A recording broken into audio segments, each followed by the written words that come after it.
Hey everyone, today we're going to open up the freezer because I have a whole ton of these waffles.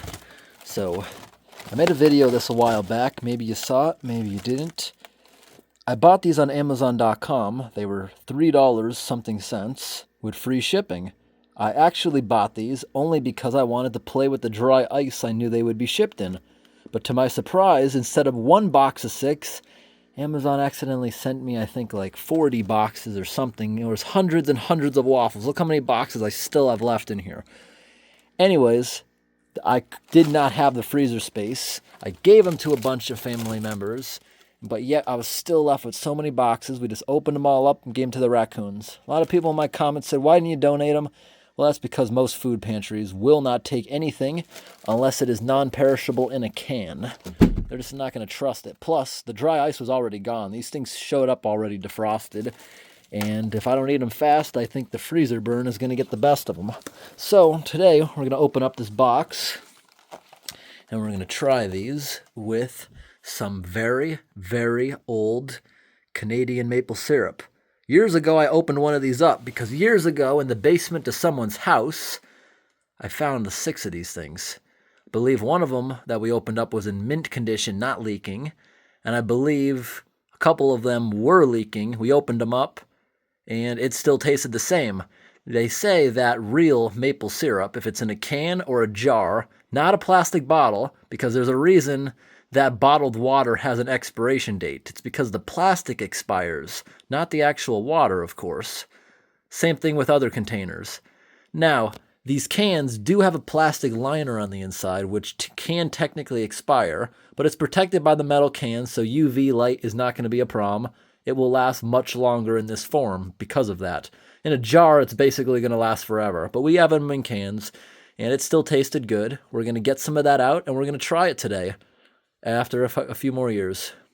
And I don't think it's going to make much of a difference. So that stuff right there is already from the 70s, so that makes it about 50 years old. And someday, if anyone's interested in these videos, we could also try opening up log cabin maple syrup. And somewhere in here, I have another can or another jar. There it is down there. We can also try, that's blackberry syrup, completely unopened. And that's from the 60s. That's very old. Maybe we could try opening that up. Or you know what? Better yet, let's open up all 3 today. And let's try it out. Yeah, let's open up all 3 of them in this video. Because these have literally been sitting, and I've been holding on to them such a long time. Let's make a good video of them. So this one right here, is this actual? No, corn syrup. So this is basically pancake syrup. So years ago, all syrup used to be maple syrup. Then companies realized, hey, we can add some corn syrup to stretch it out so we don't have to use as much. We can make it cheaper, more profits. Then they realized people didn't really care about it. Now these days, there is no maple syrup in pancake syrup anymore because of that. But this is flavored and yeah, so pure blackberry juice, cane sugar, and corn syrup. Doesn't have any of it. But this is very old. This thing here is from the 60s. And it looks like it sold for 41 cents back then. Let's see how we can get this thing to open up today. Just making sure the label shows up nicely so everyone can see it. And it's a twist off. So we'll try that. And this, I believe, is also, yep, this is brand new. Look at that. It's got a nice thing on the back. Give me your tired, your poor, your muddled masses. Huh? Got the Statue of Liberty on it. So this right here, sugar syrup. Yes, this actually does still have a little bit of maple syrup in it. It's in mint condition, never opened. From the grocery store, it was $1.33. Yeah, these days, you know what this would cost? Even it not being pure maple syrup, this would probably be way over $10. Log Cabin's still a company, but I don't think they make them in nice jars like this anymore. And over here we got this from Canada. So light maple syrup is early in the season. Dark maple syrup is later in the season. It's just how it comes out of the tree. You can't tell until you boil it down. It always comes out clear from the tree, like sugar water. You can actually drink it. It literally tastes like sugar water coming out of the tree. Then you boil it. 40 gallons will make 1 gallon of syrup. It's a 40-to-1 ratio when you boil it down. Look at that, it's from Quebec. All right, yeah, we're gonna open this up from the bottom so I can keep the can. And which one's in worse condition? I wanna open the one in worse condition. Okay, this one, that's obviously gonna be a weak point in the future where that rust is. So this one's also got that starting, but not nearly as bad. This is the one we're gonna keep. Maybe we can open that up in another 10 years. Okay, we also got some kind of jam we could try opening up someday. All right, let's not get carried away. Look at this. Log Cabin used to make it in this really weird can. Does it still smell like syrup? No, it does not. Someone must have washed that out nicely. So maple syrup pure form is like honey. Technically doesn't expire if it's preserved right. So we're gonna open these up, give them a taste test right now, and we're just gonna throw a few of those in the microwave. All right, everyone, twist off. Let's see. Wow, that's really on there. It hasn't been off since the 60s. Don't know if we're gonna get that off. Let's bang it with something. Sometimes if you bang it, it'll want to come off. Try it now. Whoa, it actually came off. Wow, no rust. There's a little bit of rust on the outside of the gasket, but the gasket is actually good. Does not smell good. So, if anyone's been watching my videos for any amount of time, when we open fruit, usually if it's like 5 years old, 10 years old, it's going to smell very fermented. It could actually give you a buzz. But when fruit gets really old, it turns black, like motor oil, crude oil. I thought this was just dark. It may actually be rotting just like that. Yeah, it smells like prunes. I don't know if it's supposed to smell like that, but it smells like prunes, and a lot of fruit starts to smell like prunes when it goes bad. All right, we got to give it a little taste. It was sealed.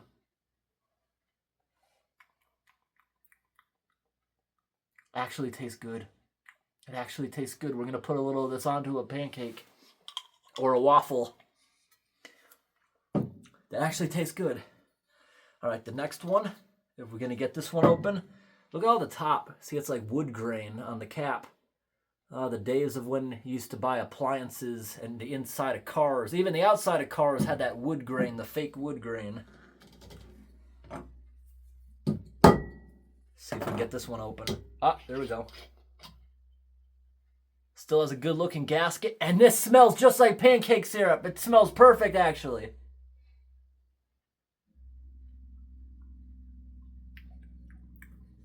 Perfect. It tastes just like you bought it from the store. It's held up perfect. Wow. Mmm. That's so sweet and delicious. Let's try the Black & Decker can opener today. Let's give this a taste.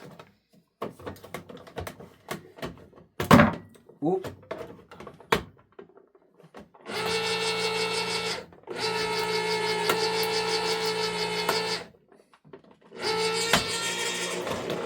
Come on.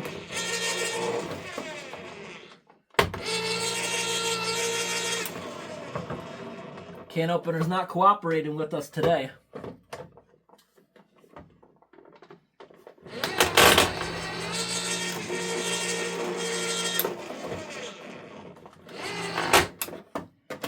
Not cooperating, but it's okay. We can still get to the yummy product.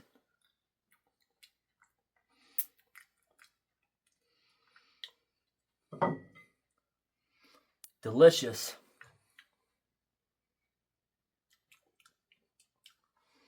Maple syrup. A product that holds up to the test of time. I want to take a quick lead test on it because back in these days, they did actually seal the can with lead. That was banned in the early 90s.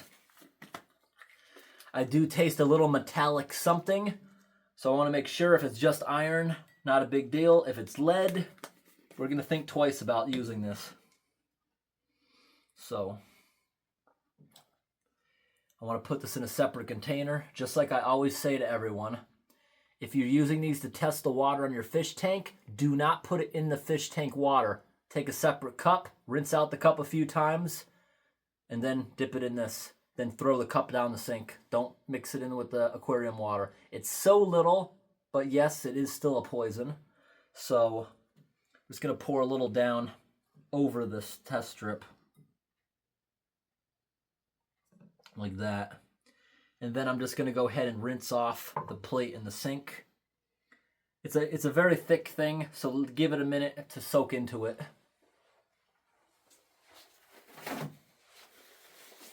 I just want to check for some, in case there is lead or something in that, before we go ingesting a whole ton of this stuff. So these test strips can be used on any liquid that's clear, including this. It's a pretty thick liquid. It's an instant test strip, but this, I'm going to give it a good minute or two to actually soak into the sample. All right, it's been a minute. Then we'll go wash off the plate. So make sure I'm reading it the right way. Okay, it's this way. Lead. Okay, there's a slight amount of lead in it. But here's the thing, okay? Right here in the green area is what the EPA says is appropriate, or it's okay, it's acceptable for you to eat, and this is unacceptable. It does not look to me to be 0. It looks to me to be a little bit, 5 parts per million. So there's a little bit in it. Iron, 3 down. There's very little, if any, iron. To me, it looks maybe a little pink, maybe a teeny bit. Not really. And those are the things to be concerned about. The pH is 6, and there's no aluminum. There is a teeny bit of lead, so keep that in mind. There's a teeny bit of lead, but it's acceptable amounts. So I'm not going to go eating a ton of this, but I'm definitely going to try a bite of it on some waffles.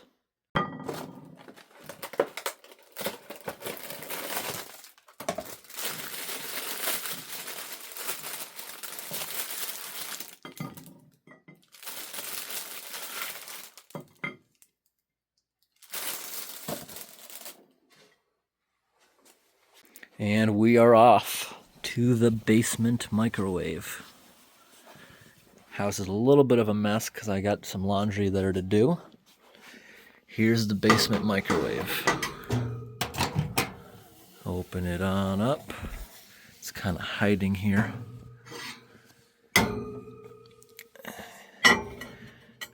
What do you think? About 1 minute maybe?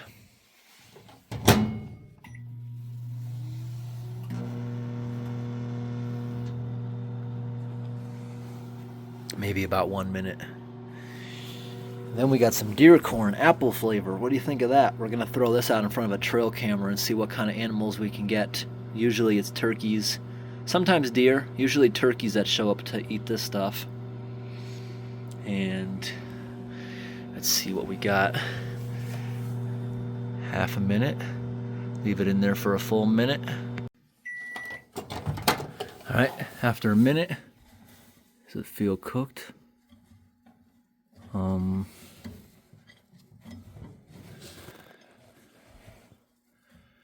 Yeah, cooked enough.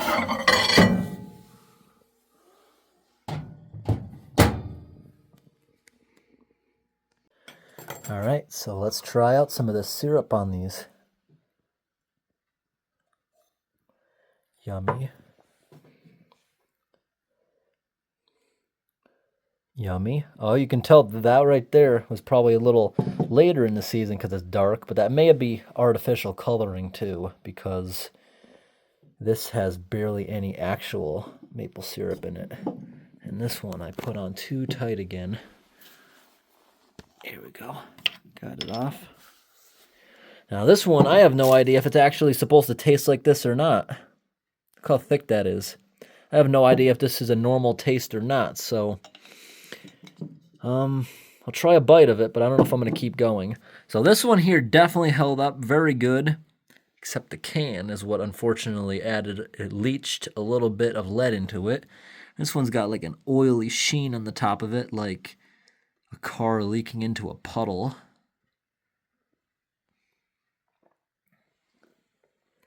Let's give it a shot. All right, everyone, let's give this a try. First, the one I know is going to be really good.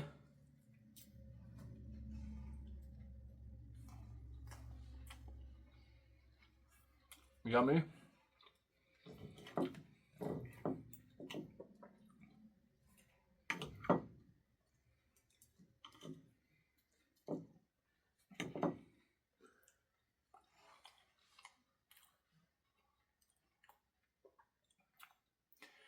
Even though it's not full maple syrup, somehow I like this better. It feels sweeter somehow.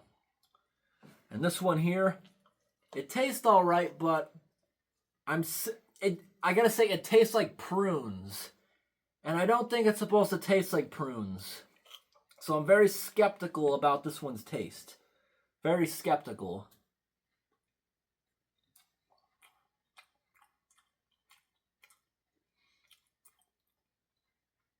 Smells like prunes, but yeah, it does taste like raspberry or blackberry. Now what it is, it does actually taste good. I would say, yep, all these held up. They may taste a little off because they're so old, but maple syrup is definitely a prepping food, just like honey. Just gotta make sure it's in a jar or a can. If it's in plastic, it's gonna go bad. Plastic to an extent is porous. Everything is actually porous to an extent. Plastic, it'll actually evaporate through the plastic. Not the gasket, but the plastic. Because you got things like this. It's got a rubber gasket. It's so tight, nothing's ever getting in or out of there. That would take so many years for that to actually break down. Well, at least the quality seals they used to use. But now you got newer bottles, like the Canada Dry I have over in the corner. I don't think you can see it. This is completely unopened. It actually evaporated through the plastic. That's how it was able to shrink and get out of there. Even glass is porous to an extent. Oh, but that takes hundreds of years. This is over a couple decades.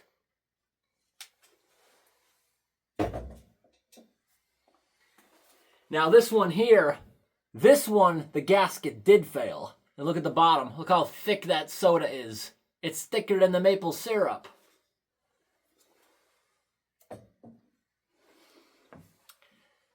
If something's going to hold up, it's all about how it's stored. And I hope today's video is interesting, everybody. Thanks for watching, and have a great day.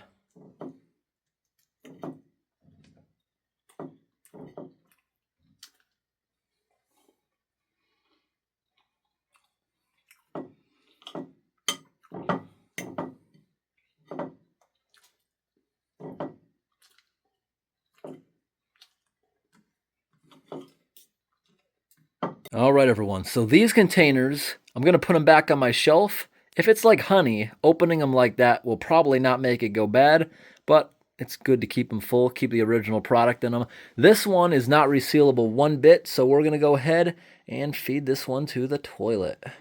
And I changed my mind. I'm not going to feed it to the toilet. I forgot. I was doing some dishes, soaking some things down here, and this is full of water. I can actually touch it now, but sometimes I actually fill my sink up with hot water because it actually makes the bathroom feel warm without having to turn the heat on. Haven't been using the wood stove a lot this year. This has been the warmest winter since I moved to northern New England, and it doesn't feel necessary to put it on. Today's temperature got to 57 degrees. That's not normal for the end of February. Tomorrow it's going to crash. The high temperature is 19. But then for the foreseeable future, it's not even going to get below freezing at night. So not using that at the moment. So we're going to make a whirlpool here. We're going to pour some of it down there. Or maybe it'll look cool just pouring it through the water. Ooh, look at that. Look at the sugar dissolve. It looks like a little tornado underwater. Look at that. Look as the sugar mixes in with it. Look at that. Okay, I just poured out most of it. The septic bacteria is going to love this sugar rush. I can feel a sugar rush just from having a little bit of it.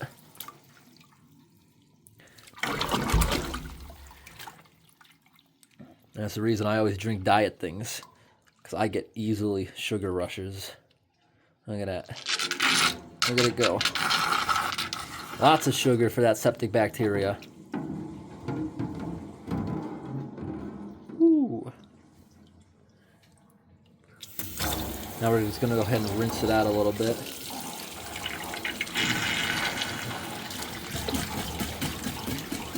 Thankfully, it's got a nice painted on label. Don't have to worry about wrecking a paper one.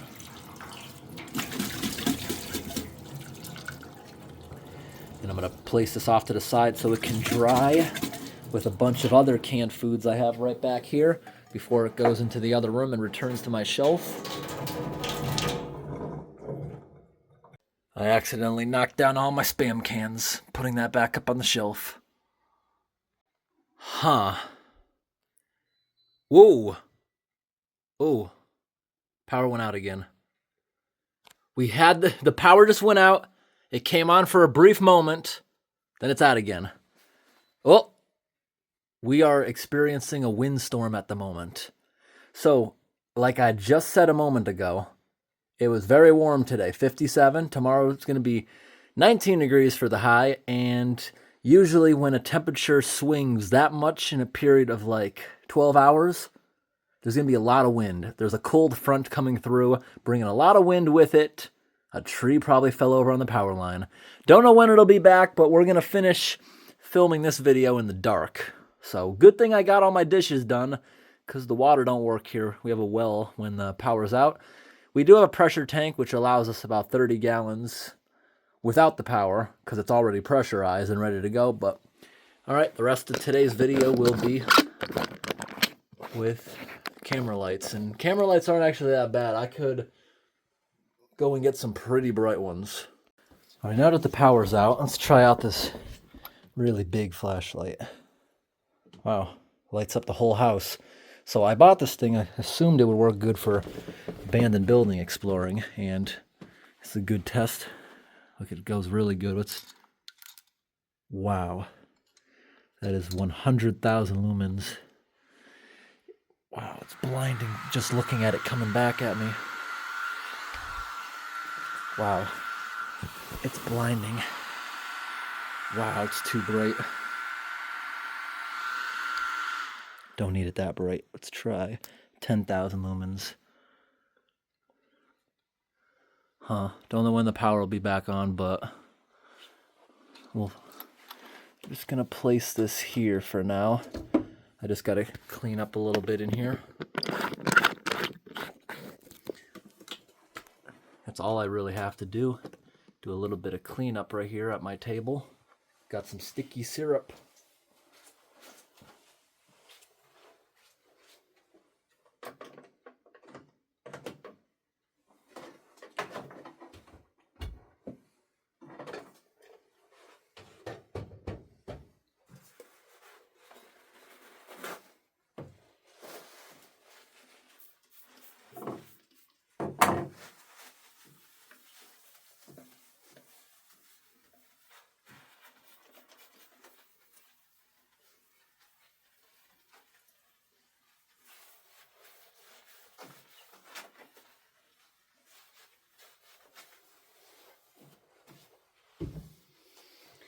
So, like every time the power goes out, we're going to go ahead and take a walk or a drive, and we're going to try to figure out where the tree's down on the line, because I live out in the middle of nowhere, and if a tree falls down on my street, they probably won't even know the tree's down until the next day, unless I'm able to report that thing on the line going to the house, or if it's near the house, they might not know about it unless it's reported.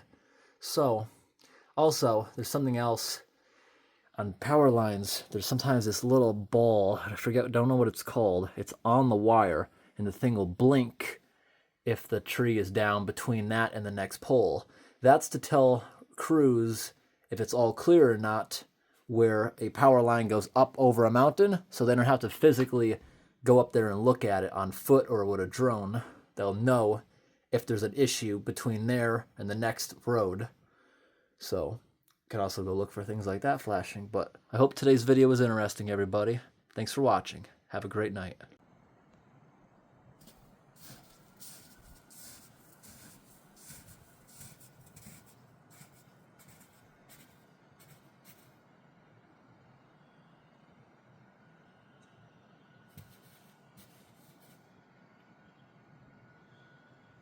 All right, everyone, here's an example. See up here on the power lines, those things hanging there that look like just reflectors? If there's an issue between this and the next road, because this right here is going over the mountains, these power lines, these things right here would be flashing. If that's flashing, it tells the power crews that there's a tree down on that power line between here and the next spot that they'd be able to get to. All right, everyone, so we're out right now trying to figure out why the power's out. I do this when there's, whoa, the road is soft. I just sunk into some deep mud there. It's a dirt road, so I just sunk into deep mud because it's the first big thaw of the year. This is actually very slippery. I gotta go really slow. Mud can sometimes be as slippery as ice. Right now we're driving around to try to figure out why the power's out. I better go into four-wheel drive to stop fishtailing. Yeah, this is very deep mud actually.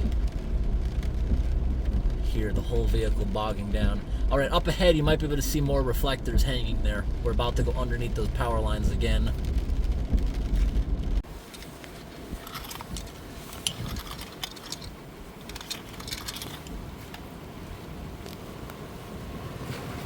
Wow, everyone, this mud is something else. Look how deep I'm sinking with my own truck. Look at that. Can you see how deep this is on the road? I'm sinking probably 10 inches right here. Wow. That is some deep mud. And the thing is, look right here, no mud. You just randomly sink in random spots so it can swerve you off the road. Sometimes this is more dangerous than ice. Wow, very deep indeed. All right, everyone, we're finally off the dirt road. The truck did not like that mud. It's only getting 11 mpg, but it'll quickly go up now that we're back on the pavement. I usually get about 20 or so. And the off-road lights are doing very good even in this rain. It looks like it's actually starting to switch over to snow. This has been one of the warmest winters in a while, and I already removed my winter snow tires. I put the mud tires back on, which I'm glad I did because I may have got stuck on the road back there. It was very, very deep. Even the rims were down underneath the mud. Good thing I put mud tires back on a few days ago. Because I don't expect it to get cold for any extended amount of time again this winter. It's just been very, very warm, unfortunately. And now this warm weather, there's no snow on the ground, just the snow bank on the edge of the road.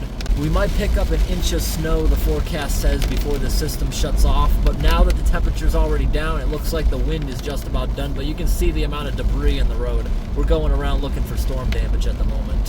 All right, everyone, so if we see any interesting storm damage or flooding, I'll make a separate video of that, but you can see there's debris all over the road, and I'm assuming we're probably going to see trees down. Wind was very strong earlier, and something knocked the power out. The entire town's power seems to be out. We've now been on the road for about 40-something minutes, and still no sign of power on these roads yet. So it's a big area out. Some big power line must have got taken out.